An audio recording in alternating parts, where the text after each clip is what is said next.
स्वागत है आज आप सभी का हमारे यूट्यूब चैनल मोटिव 007 में। मैं मैं आप लोगों के लिए महान वैज्ञानिक की लाइफ स्टोरी लेकर आया हूं, जिनका नाम है अल्बर्ट आइंस्टाइन। चलिए इनकी लाइफ स्टोरी की कुछ बातें शुरू करते हैं। दुनिया के महान वैज्ञानिकों में से एक अल्बर्ट आइंस्टीन का जन्म 14 मार्च 1869 में जर्मनी में हुआ था। आइंस्टीन ने पेन और कागज की सहायता से ऐसे सिद्धांत दिए थे जिन्होंने विज्ञान को पलट कर रख दिया, उनकी दिशा ही बदल दी। दोस्तों, आज हम आपको अपने इस पोस्ट में दुनिया के महान वैज्ञानिक माने जाने वाले अल्बर्ट आइंस्टीन से जुड़े कुछ ऐसे तथ्य बताने जा रहे हैं जिनके बारे में शायद ही आप जानते हो। दोस्तों, अल्बर्ट आइंस्टीन का जन्म 14 मार्च को पूरी दुनिया में जीनियस डे के नाम से मनाया जाता है। एक बार अल्बर्ट आइंस्टीन कहीं जाने के लिए क्रिस्टन से ट्रेन में सफ़र कर रहे थे। जब टिकट चेकर उनके पास आया तो वह अपनी टिकट दिखाने के लिए अपना हाथ जेब में डाले। जेब में टिकट ना मिलने पर उन्होंने सूटकेस को चेक किया। वहाँ भी टिकट को ना पाकर वह टिकट को अपनी सीट के आसपास खोजने लगे। यह देखकर ने पर टिकट चेकर ने अल्बर्ट आइंस्टीन से कहा कि तुम्हारी टिकट गुम हो गया हो तो कोई बात नहीं, वह उन्हें अच्छी तरह से पहचानता है और उन्हें विश्वास है कि टिकट जरूर खरीदी होगी।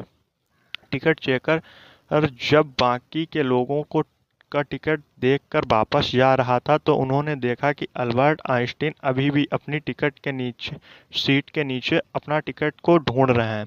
जब टिकट चेकर ने फिर से उनको कहा कि वह टिकट के लिए परेशान ना हो तो उन्हें टिकट नहीं मांगा जाएगा। टिकट चेकर को यह बात सुनकर अल्बर्ट आइंस्टीन ने कहा कि टिकट के बिना मुझे पता कैसे चलेगा कि मैं कहाँ जा रहा हूँ। जब आइंस्टीन विश्वविद्यालय के प्रोफेसर थे तब एक दिन एक छात्र के पास आया और वह बोला कि सर, इस साल परीक्षा में वही प्रश्न आए हैं जो पिछली साल के परीक्षा में आए थे। अल्बर्ट आइंस्टीन ने कहा, लेकिन इस साल उत्तर बदल गए। अल्बर्ट आइंस्टाइन की याददाश्त कुछ ज़्यादा अच्छी नहीं थी। उन्हें डेंटिस्ट और मोबाइल नंबर भी याद रखने में प्रॉब्लम होती थी। उन्हें उनका खुद का नंबर भी याद नहीं रहता था। आइंस्टीन के या सहकर्मी ने उनसे उनका टेलीफोन नंबर पूछा। तब आइंस्टीन अपने पास रखी डायरी में अपना टेलीफोन नंबर ढूंढने लगे। सहकर्मी चकित होकर बोला, "अ, आपको अपना खुद का टेलीफोन नंबर भी याद नहीं है?" अल्बर्ट आइंस्टीन बोले, नहीं, मैं ऐसी किसी चीज़ को भला याद क्यों रखूं जो मुझे ढूंढने पर 2 मिनट से पहले मिल जाए। एक बार अल्बर्ट आइंस्टीन को उनके गणित के प्रोफेसर ने लेजी डॉग कह दिया था, क्योंकि वह पढ़ाई में बहुत ही ज़्यादा कमज़ोर थे। वैसे तो दोस्तों, अल्बर्ट आइंस्टाइन की सारी खोजें विश्व में प्रसिद्ध हैं, लेकिन उनकी सबसे ज़्यादा प्रसिद्धि तब हुई थी जब उन्होंने सबसे प्रसिद्ध खोज सापेक्षतावाद का सिद्धांत अर्थात E=mc² पर प्रकाशित किया था। अर्थात इसकी खोज की थी। जापान में गिरा बम इस फार्मूले पर आधारित थे। मगर अल्बर्ट आइंस्टाइन जिंदगी भर अपने इस गलत प्रयोग के विरुद्ध थे। एक बार अल्बर्ट आइंस्टाइन को उनके अजीब व्यवहार के कारण उन्हें स्कूल से निकाल दिया गया था, क्योंकि वह 17 साल की उम्र में कॉलेज एंट्रेंस के सारे एग्जाम में गणित और विज्ञान में छोड़कर सभी विषयों में फेल हो गए थे। आइंस्टाइन लोगों को हमेशा चार्ज रहने के लिए अपने ऑटोग्राफ दिया करते थे और अपनी सारी दौलत दान कर देते थे। 1952 ईस्वी में अमेरिका ने अल्बर्ट आइंस्टाइन को इजराइल का राष्ट्रपति बनाने की पेशकश की, परंतु आइंस्टाइन ने यह पेशकश यह कहकर ठुकरा दी कि वह राजनीति के लिए नहीं बने। दोस्तों, जब आइंस्टाइन प्रिंसटन यूनिवर्सिटी के कार्यरत थे तो एक दिन यूनिवर्सिटी ने घर वापस आते समय वह घर का पता भूल गए। यद्यपि प्रिंसटन के अधिकतर लोग आइंस्टाइन को पहचानते थे, किंतु वह जिस टैक्सी पर बैठे थे उस टैक्सी का ड्राइवर उन्हें नहीं पहचानता था। आइंस्टाइन ने ड्राइवर से कहा कि तुम्हें आइंस्टाइन का पता मालूम है? तो ड्राइवर ने जवाब दिया, प्रिंसटन में भला कौन उनका पता नहीं जानेगा।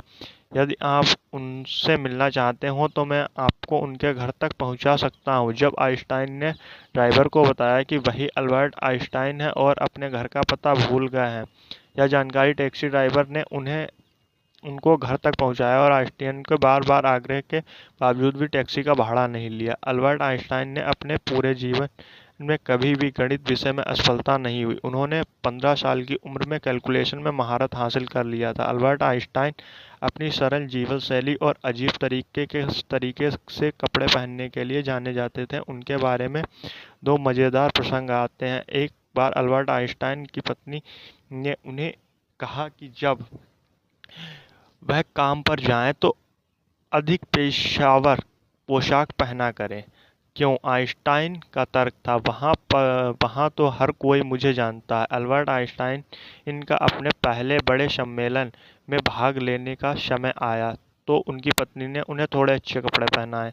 क्यों? आइंस्टाइन ने कहा, मुझे वहाँ तो कोई नहीं जानता। अल्बर्ट एक बार प्रिंटर्स से एक ट्रेन में यात्रा कर रहे थे। जब कंडक्टर यात्रियों का टिकट चेक करने आया, जब वह आइंस्टाइन के पास आया तो आइंस्टाइन का अल्बर्ट आइंस्टाइन की एक विचित्र घटना साझा करते हैं। बचपन में कक्षा में साइंस के टीचर ने कहा कि अगर ईश्वर है तो मैं ये साबित करो कि ईश्वर बुरा है, क्योंकि ईश्वर ने दुनिया बनाई है तो उसने बुराइयां भी बनाई हैं, इसलिए ईश्वर बुरा है। इस पर अल्बर्ट आइंस्टाइन ने हाथ उठाकर कहा, माफ करिएगा गुरुजी, एक प्रश्न पूछने की इजाजत हो तो पूछूं? गुरुजी ने कहा, पूछिए। अल्बर्ट आइंस्टाइन, क्या ठंड का अस्तित्व है गुरुजी? ये कैसा प्रश्न है? निस्संदेह का अस्तित्व है। क्या आपको कभी ठंड महसूस नहीं हुई अल्बर्ट? अल्बर्ट, गुरुजी, ठंड का अस्तित्व तो नहीं होता। भौतिक के नियमों के अनुसार ठंड होना मात्र गर्मी का अभाव है। क्योंकि गुरुजी, क्या अंधेरा का अस्तित्व है? गुरुजी, बिल्कुल अंधेरे का अस्तित्व है।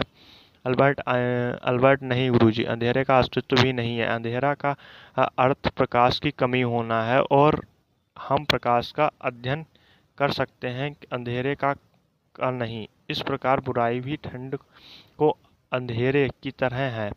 भगवान ने बुराई नहीं बनाई। बुराई का अस्तित्व तब होता है जिसके हृदय में ईश्वर के अस्तित्व की कमी होती है।